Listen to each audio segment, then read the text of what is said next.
Iya, ya, fenomena memang, ini ya. Iya, ini fenomena yang lama kelamaan gue lihat memang makin rame nih, Iya, dan makin meruncing di medsos ini kan ya kan.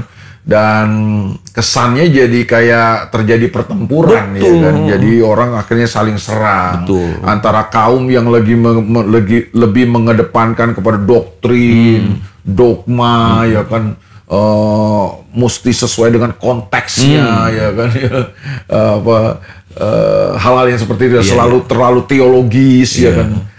Antara pemahaman dan pengalaman itu tidak bisa kita bedakan, tidak bisa kita pisahkan maksudnya. Misalnya salah satunya, kita pemahaman terus. Maka yang terjadi kita kan jadi Kristen yang dogmatis, Kristen yang teologis, Kristen yang kaku, beku dan nggak laku. Nah banyak makanya pengajaran-pengajaran yang sesat, ya itu datang dari situ.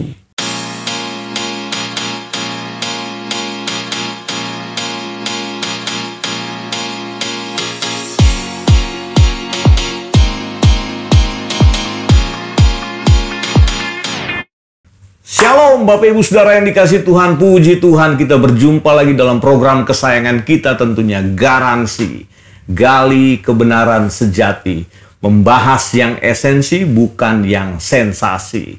Hari ini saya masih ditemani oleh seorang hamba Tuhan yang famous luar biasa, yang saudara bisa saksikan di dunia YouTube atau manapun platform digital ya. Pastor Elia Duta Makarawung. Apa kabar Kak Elia? Dahsyat, luar biasa, Bet. Ya, pemirsa saya panggil kakak karena memang dia kakak rohani saya dari sejak zaman dahulu kala sebenarnya.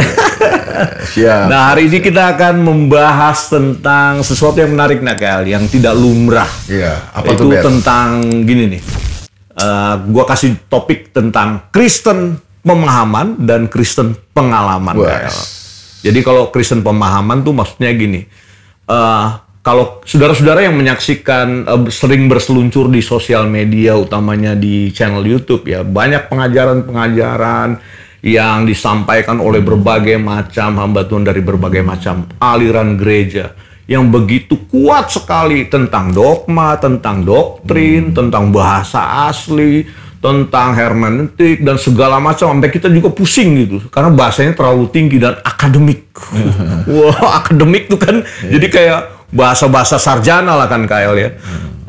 Kadang juga ya itu bagus-bagus aja sih menurut gua, kita menambah pengetahuan kan ya. Tapi ada juga ekstrim yang lain, Kristen kategori dalam Kristen pengalaman. Jadi lebih penekanan yang penting kita harus bertemu Tuhan, mengalami mujizat-mujizatnya ya kan, urapannya 2 kali ganda, 4 kali dan berganda-ganda lainnya lah kan gitu. Ini kadang-kadang orang bingung nih, ini sebenarnya kekristenan tuh yang mana sih? Kita harus ngalamin dulu atau kita paham dulu gitu. Nah, untuk hal ini kayaknya bagaimana menjelaskannya? Iya, fenomena memang, ini ya. Iya, ini fenomena yang lama kelamaan gue lihat memang makin rame nih, dan makin meruncing di medsos ini kan ya kan. Dan kesannya jadi kayak terjadi pertempuran ya kan. Jadi orang akhirnya saling serang antara kaum yang lebih mengedepankan kepada doktrin, dogma ya kan. Mesti sesuai dengan konteksnya ya kan. Hal-hal yang seperti itu selalu terlalu teologis ya kan. Tapi juga ada sekelompok yang lebih kepada mujizat, lebih kepada pengurapan ya kan, tentang bagaimana mengalami Tuhan dalam ibadah-ibadah dan lain sebagainya. Dan menurut gua kalau kita biarkan begini terus bisa jadi nggak sehat juga sih. Jadi, nah sekarang sebenarnya kekristenan itu bagaimana sih? Nah itu menurut pandangan gua nih, yang coba mau mengemukakan pandangan gua, bahwa antara pemahaman dan pengalaman itu tidak bisa kita bedakan, tidak bisa kita pisahkan maksudnya. Bisa kita bedakan, tapi tidak boleh, bahkan bukan tidak boleh, tidak bisa kita pisahkan. Kekristenan yang sejati itu berisi keduanya. Kita harus bertumbuh kuat dalam pemahaman, kita harus bertumbuh kuat dalam pengalaman bersama Tuhan. Jadi seringkali gue ibaratkan seperti mata uang, Bet. Uang logam itu kan mata uang ya. Itu kan selalu punya 2 sisi, Bet. Ada sisi gambar, ada sisi angka. lu nggak bisa membuang salah satunya. Iya. Ketika lu coba membuang salah satunya, menyingkirkan salah satunya atau mengabaikan salah satunya, misalnya sisi gambarnya lu buang atau sisi angkanya lu buang, Iya. maka itu bukan mata uang lagi, bukan uang logam lagi. Iya. Itu koin biasa atau mungkin kerokan. Kalau ya kerokan Itu koin mainan Iya, ya anak-anak. Itu kan lokal wisdomnya Indonesia. Kalau Kerokan. masuk angin kerokan, itu pakai koin kan. Itu kan nggak perlu dua sisi, nggak Iya, boleh, iya. nggak ada angkanya juga nggak Nggak apa-apa, masalah, iya. nggak ada gambar juga nggak Iya, iya. masalah, ya kan. Jadi yang namanya uang logam itu harus punya dua sisi itu. Iya. Sama dengan kekristenan. Kekristenan itu ya harus ada dua sisi itu, Iya. dua aspek itu, pemahaman dan pengalaman. Pengalaman dan pemahaman. Iya. Kita tidak bisa memisahkannya. Kapan kita coba memisahkannya? Iya. Misalnya salah satunya, kita pemahaman terus. Maka yang terjadi kita kan jadi Kristen yang dogmatis, Kristen yang teologis, Kristen yang kaku, beku, dan nggak baku. Kekristenan yang akhirnya membosankan. Kalau anak sekarang bilang Kristen yang garing, ya kan? Kita cuma berkutat di situ terus, dogma, doktrin, dan lain sebagainya. Iya. Tapi sebaliknya kalau kita jadi Kristen yang cuma pengalaman, wah, urapan, mujizat, ini kita bisa tersesat nih. Oh, sampai ujungnya gitu juga karena ya. masalah-masalah ini bisa dimanipulasi. Oh, oke. Karena jangan salah, Ben. Ya. Iblis juga bisa bikin mujizat. Betul, betul. Ya kan? Bahkan kalau kita baca di Alkitab, antikristus nanti akhir zaman, nabi-nabi palsu di akhir zaman ini yang banyak menyesatkan banyak orang ini, itu akan datang dengan tanda-tanda heran, dengan mujizat-mujizat, dengan hal-hal yang sensasional. Iya. Nah itu makanya bahaya sekali kalau kita cuma bertumpu kepada pengalaman. Jadi kita mesti bertumbuh dalam dua hal ini, pemahaman dan pengalaman. Karena masing-masing selain Kristen pemahaman, nanti ujung-ujungnya orang terjebak juga pada pemikiran yang pada hal-hal yang sifatnya doktrina gitu ya. Dan jadi keduanya, agamawi. iya, Kita keduanya gampang menghakimi orang. iya, akhirnya, kan? keduanya juga bisa punya kecenderungan untuk saling meng-counter atau menilai gitu ya, secara tajam ya kayak. Iya itu gue bilang, akhirnya kita jadi menghakimi orang, Iya, kita iya. gampang menyerang. Nah itu bisa terjadi, kita bisa terjebak kepada spiritnya orang Farisi dan ahli Taurat pada zaman Yesus. Bertengkar mulu gitu. Iya, selalu mencari kesalahan orang kan dari sisi dogma, dari sisi doktrin. Itu bahaya. Bahkan sebaliknya juga ya. Yang sebelah sana juga yang pengalaman, wah dia nggak ngalami Tuhan yang benar itu, cuma sekedar tahu doang kan gitu. Nah, sementara kalau kita pelajari Alkitab, kenapa Yesus itu banyak orang tertarik ketika Yesus melayani di muka bumi ini? Iya. Yang pertama Alkitab mencatat, Betul. karena pengajarannya dia itu Berbeda. pengajaran yang berbeda dengan yang disampaikan oleh ahli Taurat dan orang Farisi. Ya kan? Yesus mengajar dengan kuasa, katanya. Yesus mengajar dengan otoritas. Bahkan dia berkata kan, marilah kepadaku, hai kamu yang letih lesu dan berbeban berat. Aku akan memberi kelegaan kepadamu, pikulah kuk yang kupasang. Ya kan? Itu kan mengacu kepada Yesus ingin ngomong sebenarnya begini, hei orang-orang Israel, orang-orang Yahudi, selama ini kamu begitu berbeban berat, letih lesu kehidupanmu karena yang ditaruh kepada kamu tuh kuk agamawi yang cuma sekedar dogma, doktrin, aturan dan lain sebagainya. Nggak boleh ini, nggak boleh itu, mesti begini, mesti begitu, ya kan. Nah aku memberi kelegaan, katanya. Kuk yang kupasang itu enak dan bebanku pun ringan.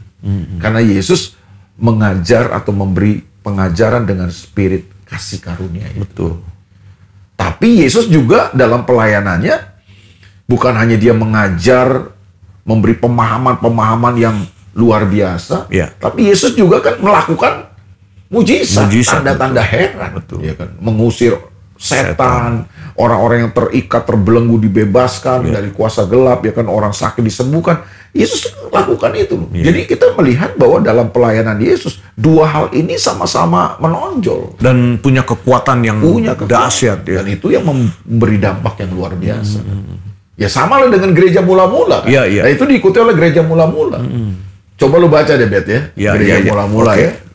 Dan gua rasa ini bagian ini dicatat di Alkitab kan bukan sekedar untuk menghiasi Alkitab kita, tapi sebagai pattern kan, sebagai model buat gereja Tuhan. Ya, sampai sekarang ini ya. Kisah Rasul pasal 2, Bet, coba lu buka. Kisah Rasul pasal 2. ayat yang coba 41 mulai. Ya, 41. Kisah Rasul pasal 2 mulai dari ayat 41. Demikian kata firman Tuhan. Orang-orang yang menerima perkataannya itu memberi diri dibaptis. Dan pada hari itu jumlah mereka bertambah kira-kira 3.000 jiwa. Nah, si Petrus ini kan berkhotbah di Bait Allah itu kan pada hari Pentakosta kan, ya kan. Nah, ketika dia sudah penuh Roh Kudus itu kan, dia ngalami kan, dia ngalami kepenuhan Roh Kudus itu kan, ayat 4-nya tuh kan.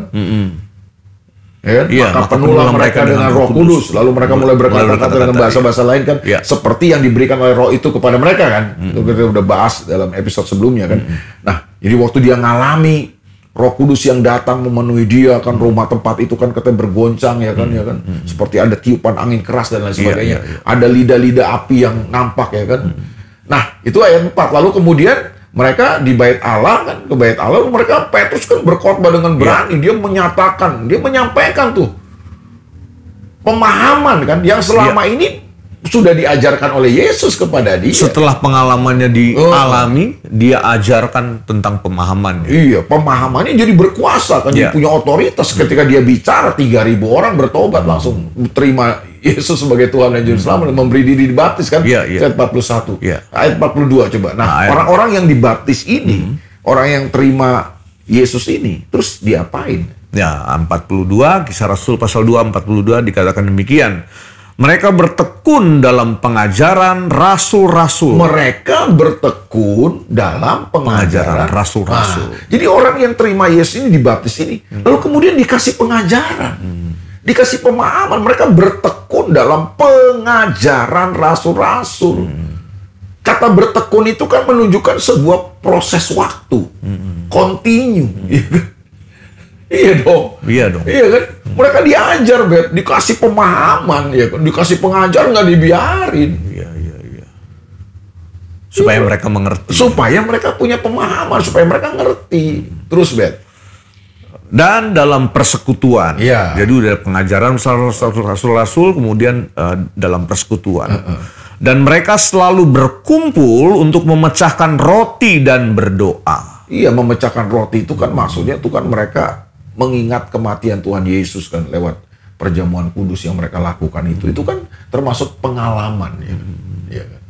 Terus apalagi ayat 43, maka ketakutanlah mereka semua, sedang rasul-rasul itu mengadakan banyak mujizat dan tanda. Jadi mereka ketakutan itu kan bukan takut kayak takut setan, bukan kan? Maksud mereka takjub, mereka respect, mereka kagum ya kan gitu kan. Karena melihat apa? Rasul-rasul melakukan tanda-tanda dan mujizat. Iya kan? Nah itu yang gue bilang kan, mereka bukan hanya bertekun dengan pengajaran, tapi juga ada kuasa yang mereka alami. Ada kuasa yang dimanifestasikan, nyatakan. Betul. Lewat tanda-tanda era dan mujizat itu kan katanya. Jadi nggak cuma pengajaran doang. Bisa tapi mabok kan orang.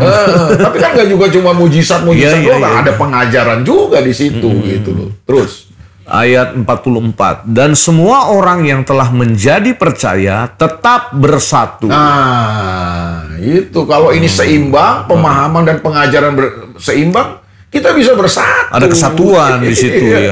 Nggak mau nggak klaim kita yang paling benar apa enggak gitu. Lanjut ya Kak. Dan segala kepunyaan mereka adalah kepunyaan bersama. Ini luar biasa nih. Ayat 45, dan selalu ada dari mereka yang menjual harta miliknya lalu membagi-bagikannya kepada semua orang sesuai dengan keperluan mereka masing-masing. Iya, dan mereka tidak hanya berdebat dalam sekedar doktrin, pengajaran, mujizat apa segala macam. Mereka bisa menjawab kebutuhan satu dengan yang lain. Iya, luar biasa itu. Kehidupan sosial mereka juga jalan. Iya, mereka mempraktekkan apa yang mereka pahami, yang mereka alami dari Tuhan, mereka praktekkan dalam kehidupan. Makanya dalam catatan sejarah juga ya, gaya hidup jemaat mula-mula yang pertama ini banyak terjadi mujizat. Waktu mereka mengalami sesuatu yang spiritual karena pemahamannya benar. Jadi nggak sembarang mengalami Iya, tapi mereka juga punya pengajaran, mereka diajar oleh rasul-rasul. Punya pemahaman, Iya. Nah sekarang kan tadi gue bilang bahwa kecenderungan sekarang ya kuat di pemahaman, kita menjudge teman-teman sekelompok yang lain bahwa nggak begitu. Coba kita lihat dalam konteks asli. Ya nggak apa-apa sih, konteks asli kita belajar juga ya. Tapi lemah di pengalaman. Nah orang yang kuat di pengalaman, kuat di doktrin, kuat di pengajaran, tapi nggak ngalami kuasa Tuhan, nggak ngalami tanda-tanda heran, nggak ngalami mujizat. Ya kan? Itu bahaya ya. Bahaya itu yang bilang. Jadi Kristen kita garing, Kristen kita jadi agamawi, jadi kaku, beku. Lama nggak laku. Tapi sebaliknya kan, ada kekristenan yang pengalaman gampang disesatkan akhirnya. Kenapa? Karena kita nggak punya pemahaman. Makanya ketika nabi palsu datang, guru-guru palsu datang, gampang kemakan. Betul. Jadi artinya kepalsuan itu akan datang ketika kita juga kurang pemahaman yang benar tentang Tuhan, tentang firman. Sekarang gue tanya deh, kenapa lu ketipu ya? Iya. Karena lu nggak ngerti, lu nggak tahu kan gitu ya kan? Yang asli itu yang mana ya kan gitu? Ya itulah makanya banyak orang Kristen gampang disesatkan. Kenapa? Karena itu cuma menitik beratkan kepada pengalaman yang penting mujizat, ya kan, minyak urapan, perjamuan kudus. Gue nggak anti dengan semua itu. Gue percaya dalam perjamuan kudus ada kuasa. Bahkan sekarang sampai kebablasan lu, artinya kayak minyak urapan misalnya. Orang ngurapin got, ngurapin jembatan supaya nggak kecelakaan. Itu kan jadinya aneh ya gitu. Ngapain minyak dibuang-buang kan gitu. Jadi yang kelompok sebelah sana akan melihat bahwa ini apa sih gitu. Ya itulah ngomong kayak ada kebablasan yang terjadi ini yang menurut gua jadi jadi membuat kesan kita jadi aneh aja, jadi tidak seimbang ya kan. Jadi makanya pemahaman dan pengalaman ini sekali lagi nggak bisa kita pisahkan, Bet. Dia mesti berjalan bersama-sama. Gereja harus bertumbuh dalam pemahaman yang kuat dan juga bertumbuh dalam pengalaman yang sehat juga. Gitu. Supaya ada kesatuan supaya kita bertumbuh semakin hari semakin dewasa. Jadi pertumbuhan kita benar akhirnya karena kita kuat di pemahaman, tapi kita juga mengalami itu. Karena kalau kita cuma di pemahaman itu yang gue bilang, kita jadi terjebak pada Kristen yang teoritis, ya kan? Agamawi. Tapi kalau kita jadi Kristen yang cuma menekankan pengalaman, kita jadi Kristen yang gampang sekali disesatkan. Betul. Gitu. Jadi kita mesti bertumbuh dalam kedua aspek ini, baik pemahaman maupun pengalaman. Nah seringkali gini, Bet, yang gue temukan di Alkitab ya. Tuhan itu dia nggak kasih pengalaman dulu. Dia kasih pemahaman dulu buat kita. Dia kasih pemahaman buat kita, baru kemudian kita ngalami. Tapi ada saatnya Tuhan bekerja dalam kita untuk menumbuhkan kehidupan kita ya. Dia kasih pengalaman dulu. Nah dari pengalaman ini kita punya pemahaman. Ya banyak contoh di Alkitab. Kayak Ayub lah contohnya. Ayub ini kan orang yang saleh, jujur, takut akan Tuhan, menjauhi kejahatan. Udah lengkap dia semuanya. Kaya raya. Ya kan? Wah, hidupnya udah kelihatan menurut kita perfect lah ya kan. Tapi satu kali kan dia ngalami sesuatu yang mungkin dia nggak ngerti nih. Ya kan? Dia nggak paham, dia ngalami ini kan. Dia ngalami tiba-tiba bisnisnya bangkrut dalam satu hari, ludes semua habis, anak-anaknya mati, bahkan dia kena penyakit yang mengerikan ya. Dan teman-temannya datang menghakimi dia. Teman-temannya bilang, kalau begini, lu jangan-jangan lu punya dosa yang lu simpan nih, Yub. Karena pemahaman mereka, pengertian mereka waktu itu pada zaman itu kalau ada orang yang ngalami kayak gini, pasti dia kena kutuk nih. Kalau dia kena kutuk, kenapa dia kena kutuk? Karena dia pasti mungkin berdosa nih. Dia menyimpan atau melakukan dosa yang sangat besar di hadapan Tuhan. Dan semua indikatornya ke arah itu ya. Iya, padahal kan si Ayub tidak melakukan dosa yang besar di hadapan Tuhan. Dia ngalami ini kan bukan karena dosanya gitu. Nah nanti di Ayub pasal 42 kita ngerti. Dan Ayub pun mengerti baru kan di situ kan. Dia baru paham lewat pengalaman yang dia alami sama Tuhan ini. Dia paham gitu loh. Tuhan kasih pengertian.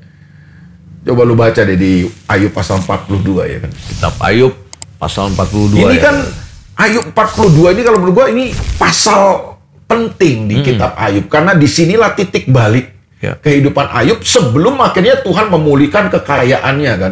Tuhan memulihkan kesehatannya, Tuhan memulihkan Ayub kembali punya anak yang cantik-cantik katanya dan kekayaan dikasih 2 kali lipat. Tapi kan sebelum itu terjadi, Ayub mengalami ini dulunya sama Tuhan. Di Ayub pasal 42 ya. Ayat 1 ya coba. Ayat 1 ayat 2 ya. Oh iya, oke. Maksudnya kayaknya sampai ayat 5 deh, Kak. Tahu ya. Sampai ayat 5, Kak. Ayub pasal 42 ayat 1 sampai 5. Maka jawab Ayub kepada Tuhan, aku tahu bahwa Engkau sanggup melakukan segala sesuatu dan tidak ada rencanamu yang gagal. Ayat 3, firman-Mu, siapakah dia yang menyelubungi keputusan tanpa pengetahuan? Itulah sebabnya tanpa pengertian aku telah bercerita tentang hal-hal yang sangat ajaib bagiku. Nah itu, Ayub bilang kan, tanpa pengertian. Iya. Aku ngomong segala macam kan. Tanpa pemahaman berarti ya. Jadi Ayub nggak ngerti kan gitu kan. Dia belum punya pemahaman itu tuh. Ya, dia kan belum terima kan. Kenapa Tuhan lakukan ini sama saya kan? Salah saya apa, dosa saya apa kan gitu. Tanpa pengertian aku telah bercerita tentang hal-hal yang sangat ajaib bagiku dan yang tidak ku ketahui. Firman-Mu, dengarlah, maka akulah yang akan berfirman. Aku akan menanyai Engkau supaya Engkau memberitahu aku. Ayat 5, hanya dari kata orang saja aku mendengar tentang Engkau, tetapi sekarang mataku sendiri memandang Engkau. Iya, jadi setelah Ayub mengalami semua ini, baru dia paham. Tuhan nyatain buat dia. Aku ingin membawa kamu kepada sebuah pengenalan yang lebih lagi kepada Tuhan. Kamu waktu itu punya pengenalan akan Tuhan yang seperti ini. Aku akan bawa kamu untuk bertumbuh dalam pengenalan kepada Tuhan yang lebih tinggi lagi, lebih dalam lagi. Nah, bagaimana Ayub bisa punya pemahaman itu? Ayub ngalami dulu nih, gitu. Jadi kadang Tuhan tuh bekerja gitu. Dia mengizinkan satu pengalaman terjadi dalam hidup kita paham. Ada saatnya Tuhan kasih pemahaman dulu, baru kita ngalami. Kayak murid-muridnya Tuhan ajar dulu kan. Tuhan persiapkan dulu dengan pemahaman pengajaran sebelum mereka ngalami sesuatu yang menggoncangkan iman mereka. Karena pada akhirnya juga Yesus harus disalib. Dan waktu Yesus menyatakan saatnya akan tiba anak manusia akan diserahkan, salah satu dari muridnya kan Petrus menjawab, tidak mungkin hal itu akan terjadi kan gitu. Dia bela guru. Ini kan pemahaman yang susah untuk mereka pahami waktu itu kan. Tapi Tuhan bilang enggak. Kamu akan menerima ini. Gitu. Jadi saudara-saudara ini penting ya. Kita harus bertumbuh dalam keseimbangan antara pemahaman dan pengalaman. Sepanjang program ini berlangsung, kalau saudara ingin menanggapi dan bertanya silahkan. Jangan sungkan-sungkan untuk menulis di kolom komentar. Dan waktu-waktu yang akan datang kita akan bahas tentang pertanyaan-pertanyaan yang masuk ke program garansi ini. Ya, jadi kembali lagi nih KL. Maksudnya bicara tentang pemahaman dan pengalaman ya. Kembali ke topik kita hari ini bahwa kita harus ada keseimbangan. Seperti yang KL bilang tadi. Lihat contoh pelayanan Tuhan Yesus, seimbang. Dia kasih pemahaman, dia kasih pengalaman. Ketika murid-murid, salah satunya juga Petrus ya, setelah dia mengalami Roh Kudus dicurahkan, orang ini jadi luar biasa, punya pemahaman yang benar tentang Tuhan, dan pengalamannya mengadakan banyak mujizat juga. Bahkan rasul-rasul yang lain juga seperti itu ya. Jadi ada sisi lain, orang-orang Kristen yang terlalu pengalaman terus ya kan. Tapi nggak punya pemahaman, ini berat juga, Bet. Nah, banyak makanya pengajaran-pengajaran yang sesat. Itu datang dari situ. Dan bahkan kalau gue lihat ya, mungkin pemirsa juga bisa melihat dan menyaksikan di berbagai macam platform media sosial hari-hari ini bahwa banyak sekali orang-orang kelompok kekristenan yang mengedepankan pengalaman, akhirnya kebablasan pengajaran loh, kayak. Contoh misalnya nih gini, ada pemahaman mereka salah keliru tentang misalnya bahasa roh gitu ya.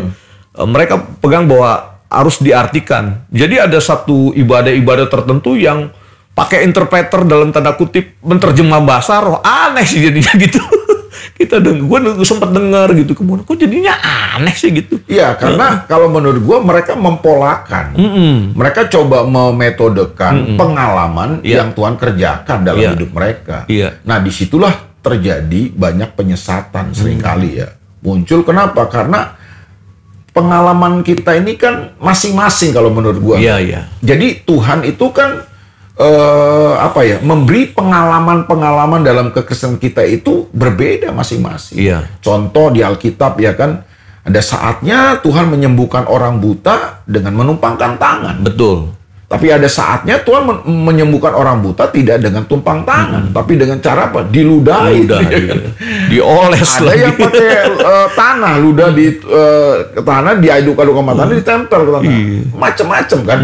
Ada saatnya dia melakukan mujizat, tidak harus datang Yesus. Dia cukup mengatakan sesuatu, orang yang ada di sana sembuh ya kan. Tapi ada saatnya dia mesti datang untuk tumpang tangan ya kan, dan orang itu sembuh. Jadi dari sini kita mengerti bahwa pengalaman-pengalaman dengan Tuhan ini unik dan tidak bisa kita metodekan dan tidak bisa berdasarkan pengalaman itu kemudian kita mengajarkan sebuah doktrin. Nah, banyak kan kebablasannya gereja yang dalam tanda kutip ngawur-ngawur ini kan karena pengalaman seseorang, misalnya pengalaman pemimpinnya dengan Tuhan. Gue percaya mungkin itu bisa terjadi ya kan. Tapi pengalaman yang dia alami dalam hidupnya itu kemudian dia ajarkan. Dimetodekan jadi sebuah doktrin. Nah, itu yang menurut gue salah. Contoh misalnya, lu berdoa di bawah pohon mangga jam 12 malam. Karena hati lu haus, hati lu lagi meluap-luap sama Tuhan, lagi rindu.